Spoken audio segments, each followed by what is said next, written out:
2023 թվականին Կլեմսոնի համալսարանի հետազոտողները բացահայտեցին ռուսական ծագմամբ նոր ապատեղեկատվական արշավ, որը հետագայում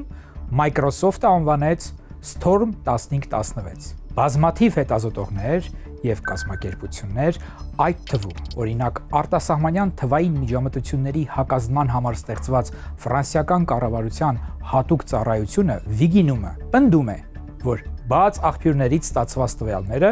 վկայում են, որ Storm 1516-ը կապված է Ռուսաստանի տարածքից գործող անձանց և կազմակերպությունների բարդ ցանցի հետ։ Վիգինումը հավաստիացնում է նաև, որ կարող է հաստատել այս արշավի համակարգողների և Ռուսաստանի կառավարության հետ սերտ կապեր ունեցող անձանց ու կազմակերպությունների միջև առկա կապերի գոյությունը։ NewsGuard միջազգային հետաքննող լրագրողական խմբի տվյալներով այս արշավը գործում է բովանդակության տարածման բարդ և բազմաշերտ սխեմաներով։ Սկզբնական փուլում այն կիրառվել է Ուկրաինայի դեմ տեղեկատվական հարձակումների համար, ապա 2024 թվականի Ֆրանսիայի խորհրդարանական ընտրությունների ժամանակ Մոլդովայի, Գերմանիայի, ԱՄՆ-ի, Եվրամիության ինստիտուտների դեմ և վերջապես հասել է նաև Հայաստան, Matryoshka և Doppelganger արշավների հետ միասին։ Ինչով է Storm 1516-ը առանձնանում։ NewsGuard-ի տվյալներով, օրինակ Մոլդովայի դեմ արշավը սկզբում ներառում էր ընդամենը 8 կեղծ լուր, սակայն դրանք X սոցիալական ցանցում ունեցել են շուրջ 17.7 միլիոն դիտում։ Սա ցույց է տալիս ոչ թե բովանդակության ծավալը, այլ դրա տարածման արդյունավետ մեխանիզմները։ Storm 1516-ը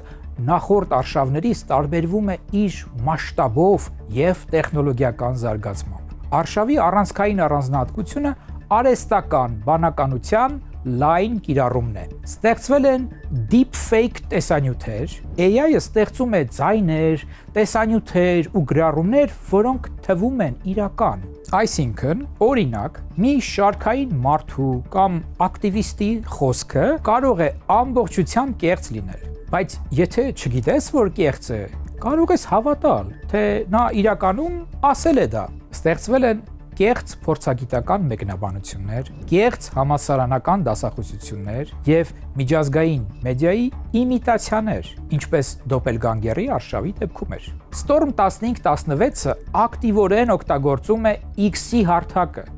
արհեստական բանականությամբ գեներացված տեսանյութերը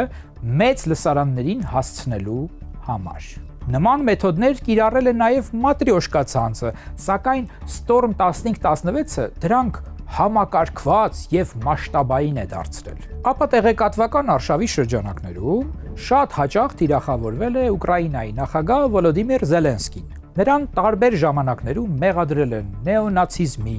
թմրամոլության, անձնական բարոյական անկման և արևմտյան առաջնորդների նկատմամբ գաղտնի քննադատությունների մեջ։ Շրջանառվել են կեղծ փաստաթղթեր, հաշիվ ապրանքագրեր, բանկային փոխանցումներ, շքեղ գնումների ցուցակներ։ Օրինակ, շրջանառվել էր կեղծ հաշիվ,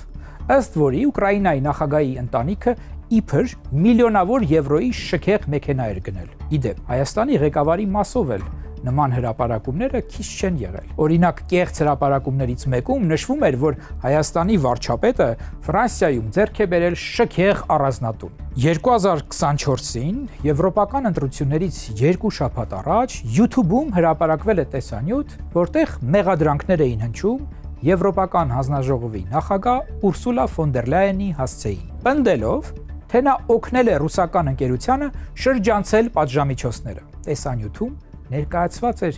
իբր գերմանական կանաչների կուսակցությունը ներկայացնող կեղծ արհեստական բանականությամբ ստեղծված ակտիվիստ։ Ֆրանսիայի խորհրդարանական ընտրություններից առաջ թիրախավորվել էր նաև նախագահ Էմանուել Մակրոնը։ Տարածվում էր կեղծ կայք, որում իբր Մակրոնի թիմը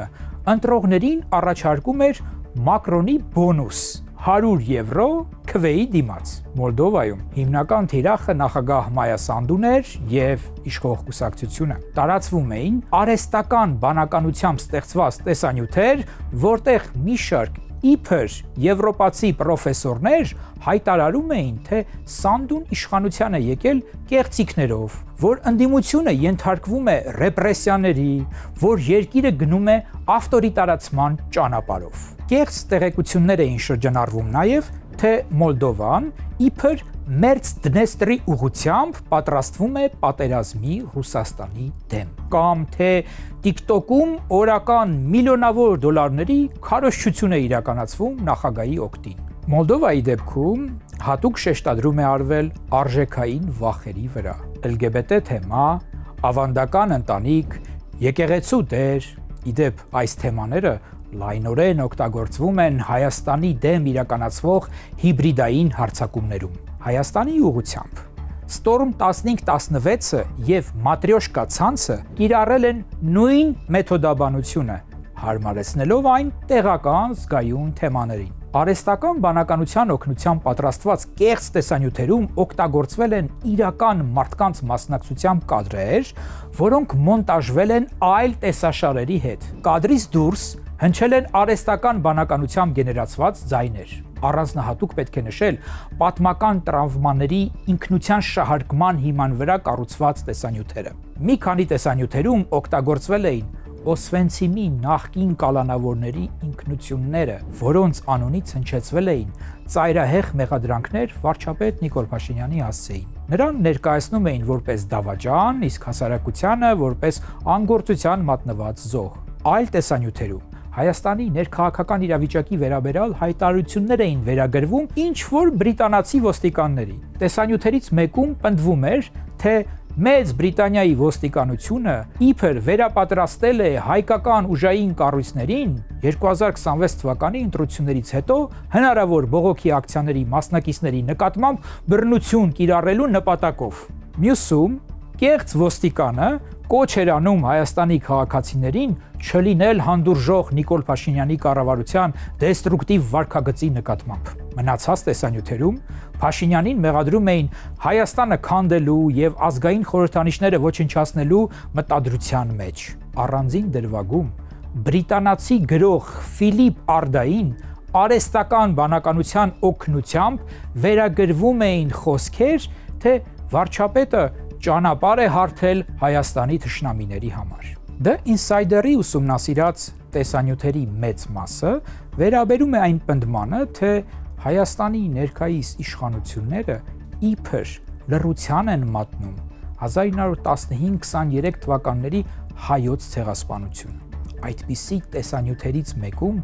օրինակ Կանադայի Mount Allison համալսարանի պրոֆեսոր Ջոշ Քյուրեկը իբր պատմում է, որ շոկի է ենթարկվել իր հայ ուսանողների պատմություններից կապված ցեղասպանության թեմայի լռեցման հետ։ Իրականում համալսարանի սոցիալական ցանցերում հրապարակված բնօրինակ տեսանյութից վերցված են միայն առաջին 5 վայրկյանները, որտեղ ներկայացվում է դասախոսը։ Սկզբնական տեսանյութում, որը հրապարակվել է 2024 թվականի հոկտեմբերին, Քյուրեկը խոսում է ոչ թե ցեղասպանության, այլ էկոլոգիայում ջրբաժանի հայեցակարգի մասին։ Insider-ի հետազոտողները մի հետաքրքիր փաստ էին արձանագրել, որ արտասահմանյան ընտրություններին նախորդող Կրեմլի տրոլների խոշոր ապատեղեկատվական արշավները երբեք չէին սկսվում քվեարկությունից ավելի քան կես տարի առաջ, ինչպես Հայաստանի դեմ ապատեղեկատվական արշավի դեպքում է։ Մոլդովայի, Ուկրաինայի,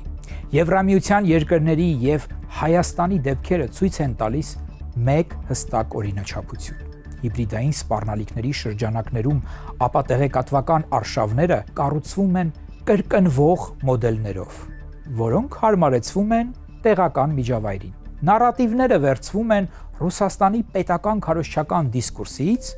ապա ադապտացվում տվյալ երկրի քաղաքական իրավիճակին։ Ահա այսպիսի բաներ։